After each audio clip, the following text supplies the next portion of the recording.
Welcome to TFP, the Theater Folk podcast. I am Lindsay Price, resident playwright for Theater Folk. Hello, I hope you're well. Thanks for listening.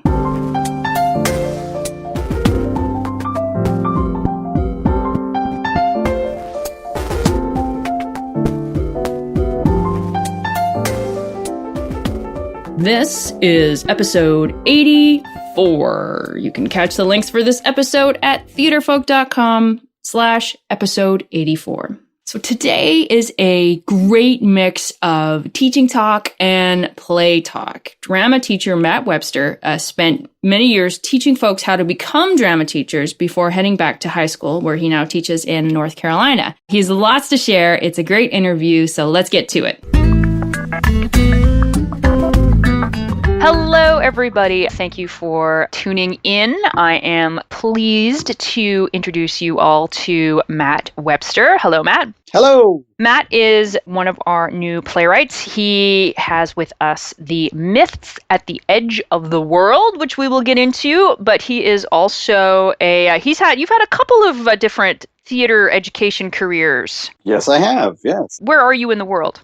Currently, I'm in outside of Charlotte, North Carolina, and I teach at a school that's in Mint Hill, which is a suburb of Charlotte, North Carolina, and I'm the chair of the Fine Arts Department and theater teacher at Rocky River High School. Awesome. And I also saw that you used to teach theater teachers. Yes, I am a former, I like to say recovering. I'm a recovering theater education associate professor. I was professor for 14 years at the University of North Carolina and taught teachers how to teach theater. Yes. Now, why do you say recovering?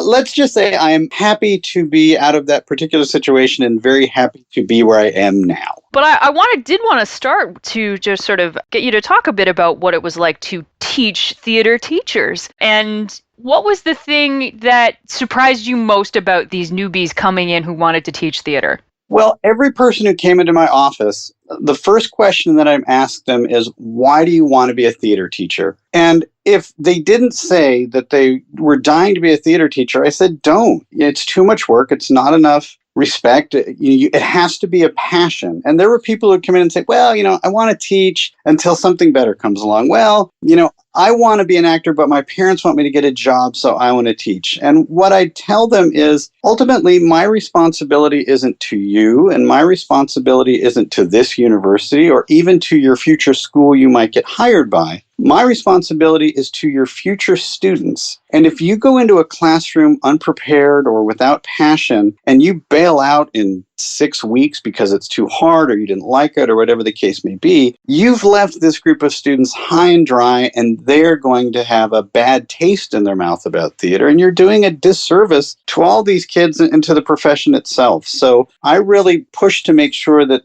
people who taught theater and who became teachers understood what that meant and understood the importance and the impact of that. I love that. I love that the focus is on the students, as it always should be. Absolutely. Because sometimes they get caught up in some of the red tape and stuff, which is why I'm not in the classroom. Why I like to parachute in and just do my little song and my little dog and pony show and then get out very quickly. But that's another story for another day. So did you often come across, particularly I think it happens with theater, my theater teacher in high school was an actor who tried to make it happen and then it just didn't. I've come across numerous actors who sort of made teaching their second profession. Did you have to deal with some of that, where there were students who wanted to be performers and it didn't work out for them, so they went, I'll go teach? Absolutely. And same thing, what often happens with those individuals is that they may have had some initial impact that worked for them, but over time, they were unprepared to be teachers. There's a huge difference between trying to run a little mini rep company in a school and actually teaching this group of students that comes in. And depending on your placement, depending on the demographics of the school that you're in, there's some real challenges and issues. And above all, you need that training of how do you do classroom management? How do you have discipline in your classroom? How do you follow a curriculum and maintain the kind of learning that is going to build one on top of the other and keep these students moving forward? And when people think, think, oh, I took classes, or I have a degree in acting or in theater and acting, and it's just a matter of going in and being myself. It really is a shock to a lot of those people, and a lot of them didn't make it. I'm impressed with some of the ones who have, but they learned very quickly that there's a big difference between acting and teaching. Here's a really great thing. You mentioned classroom management. The chaos that comes with a drama classroom it's a natural chaos, but it can also be overwhelming. When you were teaching these students, how did you teach them to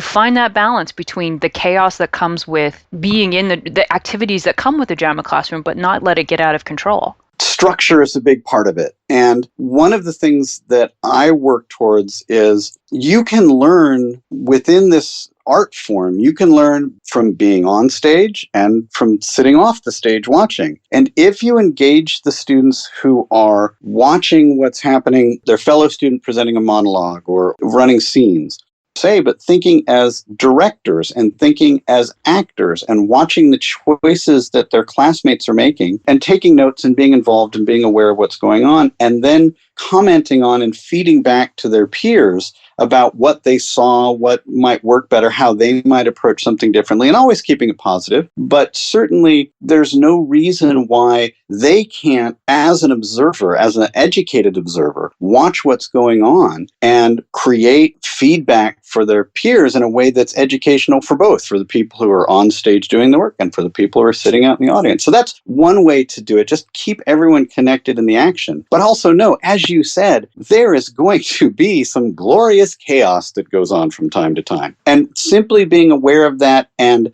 being involved and active in that chaos. There are times when I'll bring one of my classes into the auditorium, and there are 5 different groups who are working on 5 different scenes simultaneously. And I'm constantly in motion. And then what I will also do is I'll place them in the 4 corners, and then one group will be up on stage.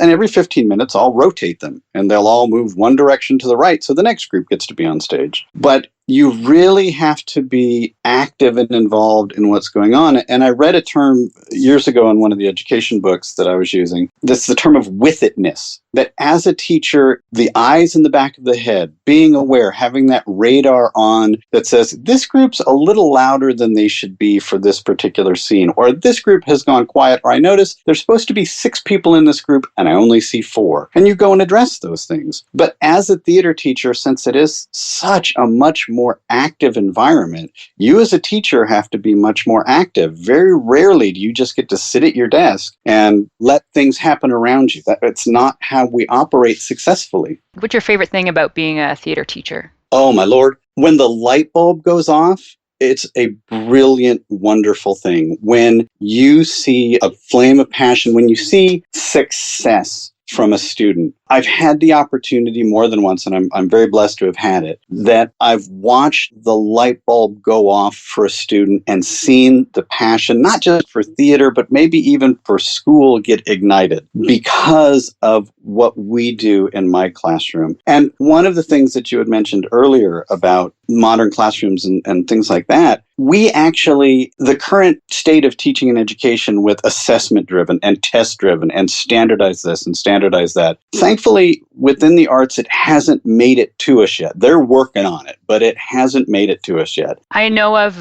there's a group in Florida who has sort of taken it on to find a way to standardize it, because they were basically told, if theater teachers don't do it, we're going to do it for you. Right. And just the horror of that.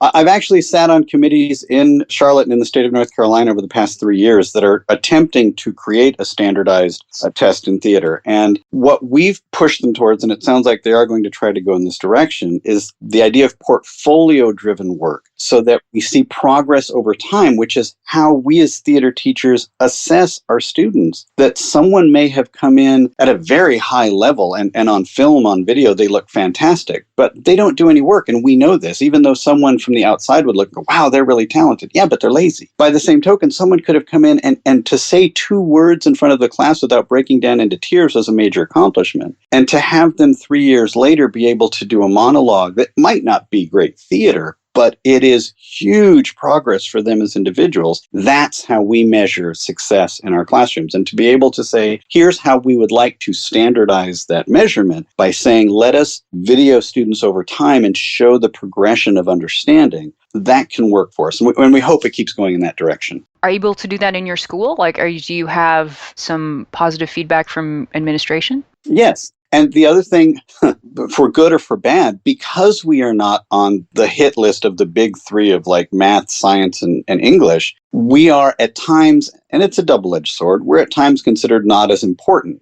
Yeah. And as long as, we keep our classes under control and we contribute to different aspects of the curriculum, it's kind of hands-off. And on the one hand, we want to be fully integrated and be seen as important as we are. On the other hand, you don't want to stand up in the crosshairs of some of this stuff. And it changes so much. It's really frustrating at times. In the 4 years that I've been at this school, the changes in how they want to view assessment from the district level to the county level to the state level has changed over, I think, 3 or 4 times in the past 3 or 4 years. It's maddening at times. Well, and maddening for students. Like, how do they figure out how they're supposed to perform is not the right word, but you know what I mean. Right. And that's where we keep trying to push it back to trust the teacher, because the people in the state legislature, people in the county don't understand what happens in the theater classroom. And so it's up to us to say, and to be very clear, we do have standards. We do have methods for assessment. And if you'd like us to try to standardize them, then we'll come up with a way to do that. But trust us that we are not a check-the-box kind of profession any more than music is, or dance is, or visual arts are. These are a very different kind of learning and a very different kind of matrix. So don't try to cram it into the one-size-fits-all, because it doesn't and it won't. And it's actually disheartening to the students to think that they have to fit their creativity in a box with everyone else. It just becomes a circle, because they get pushed into these standardized ways, and yet, there's all these things coming out about what do companies look for? They want creativity. Well,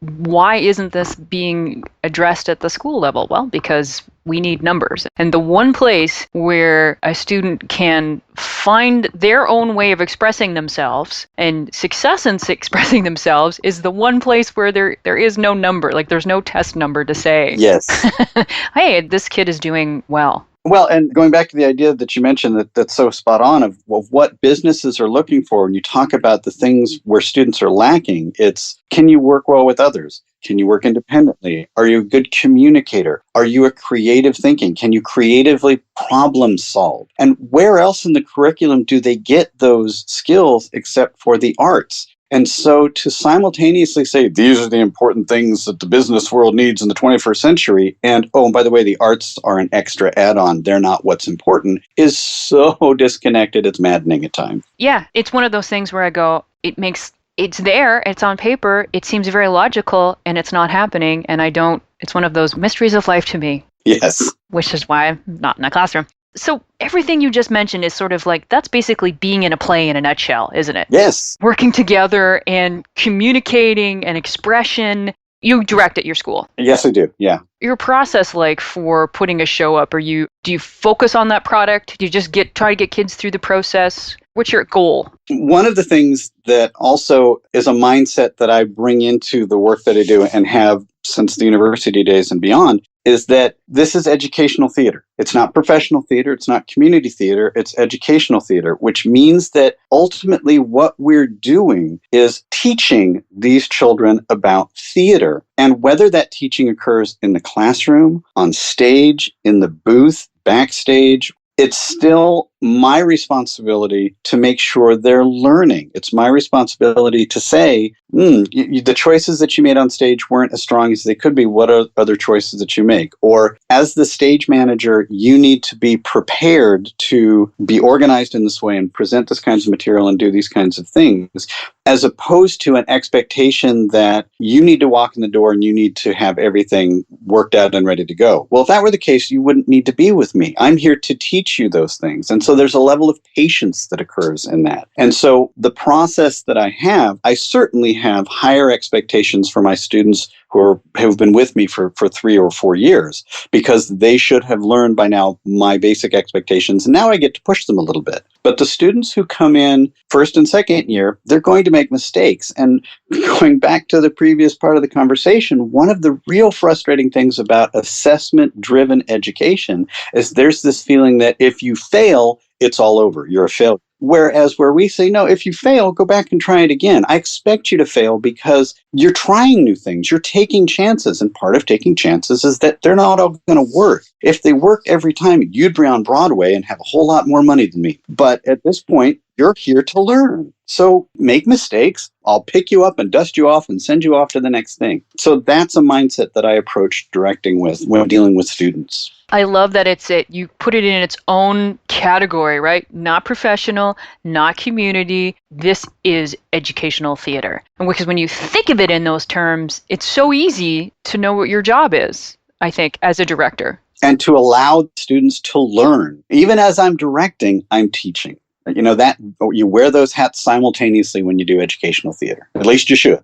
I love it. So let's talk about, where did Myth at the Edge of the World? Are you a longtime playwright? I have been writing plays. I wrote short pieces when I was in college. I was part of a troupe in my undergraduate called the Imagination Players, and we did story theater type work and toured out to elementary schools. And that's what lit the fire for me and get the bug for children's theater and theater for youth and working with children. Because as you know, I'm sure there is no more honest audience than a child audience. If they like your work, they will be dead silent, completely attentive, laugh and do everything else. If you lose their interest, they don't mind telling you. They'll tell you a myriad of ways. They'll shift, they'll talk, they'll wiggle, they'll do whatever, And that's great for me. And so I wrote shorter things in, and I've always kind of been interested in writing. And every now and again, I get a good idea for a story or a play and start to work it out. And this is one where when I began at the university, I knew that I wanted to collaborate with the dance education professor and art education professor. At the time, the music education professor position was open, and so there wasn't someone to work with there. But the three of us knew we wanted to work together. And so we hit upon the idea of creating a piece based on creation myths and kicked some ideas around of where we want to go. And then they turned to me and said, all right, go write it. And off I went. So you found, what I quite like about this piece is that they're not your standard myths, like they're not Greek. And the native myth was one that I've never heard of, So what was the process in choosing and finding such wonderful stories? Well, as I said, we knew we wanted to do creation myths. And the training that I had had, both in undergraduate and in my master's work, exposed me to a lot of different cultural mythology and folktales. And I knew that I wanted to find pieces that weren't well known, but that had really good possibilities for theatricality, to make them interesting to be on stage. And just started looking up, getting anthologies of mythology, and knowing that when you narrow it down to creation myths, it does level the field up a little bit, so you're not going through reams and reams of paper. But then once I found the pieces, like the Chinese piece, it fit a lot of different categories. There were great characters in the four dragons, plus the dragon emperor that appears. The interplay between them, the fact that there could be this great arguing and bickering that goes on, could be a lot of fun. So finding those particular items and knowing that, this will translate nicely onto the stage, helped make the choices.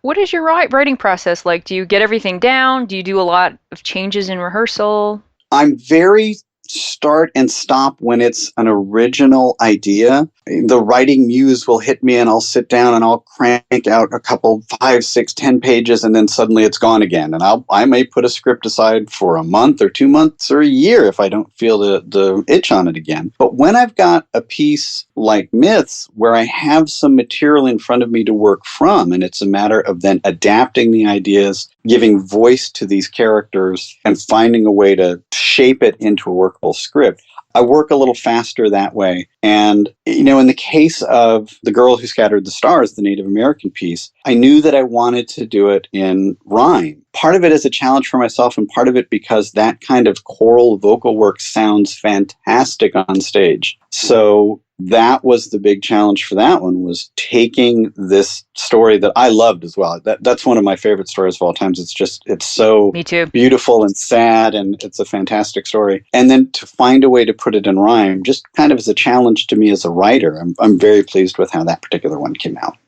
And then what was it like to see this realized? It's kind of interesting because I also directed the piece the first time it was done. And it's a challenge because as the writer, you have in your head, well, this is how this sounds and this is how these things should look. And then when you put the director's hat on and put it on stage, you're like, who was the idiot who put this on paper? That's never going to happen. So when I started out, I did a lot of fringe work and small theater work, and when I would write it, I would also direct, and I was really able to separate, and I would literally call her the writer. I'm like, what is the writer thinking? Like, what is happening here? And did the same thing. Exactly.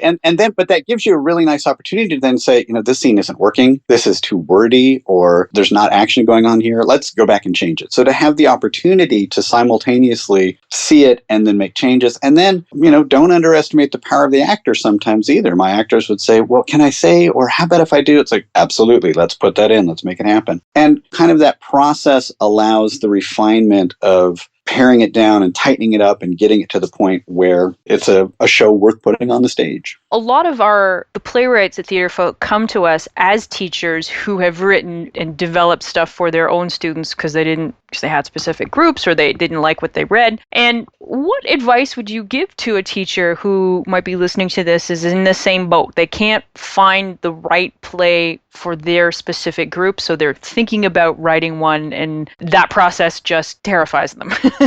I think where you need to start is the idea of trusting yourself and trusting your kids, and don't discount the idea of letting some of their ideas influence you. I'm always kind of amazed when I have conversations with my students where we're kicking around ideas and kind of lay the groundwork for something, and suddenly they come up with ideas that in turn get me excited and get my imagination flowing. Like, well, what if? There's no two stronger words in all of creation than what if. And this idea of, well, what if we try this? And what if they do this? And just open the doors to that. And then your job is not necessarily to create from zero as the writer, as the teacher and playwright. Your job is to then to begin to shape these ideas and put them in a way where you can begin to see the function of putting it on stage. I tell my students all the time that writing is rewriting. The first time you do it, it's not going to be perfect and ready. Even the best playwrights say that all the time. You go back and you tweak and you have readings where you can hear it out loud at the very least, so you can say, oh boy, that's kind of clunky and I don't see how that's going to work.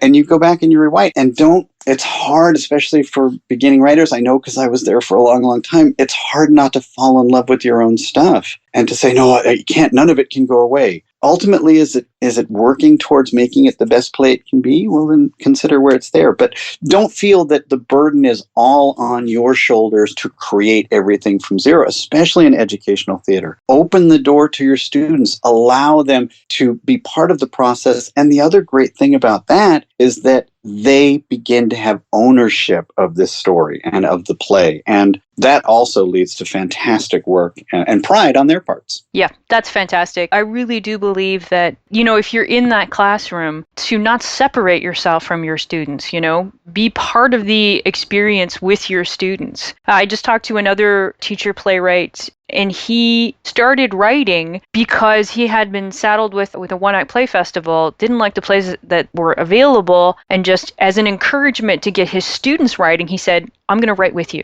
And that was his very first experience of writing. And I'm like, what a great way to sort of encourage and show that you are in the same boat. Right, and that you're all learning together. And the fact that he can make mistakes and they can learn from his mistakes and he can learn from theirs, that is a dynamic educational environment. Love it.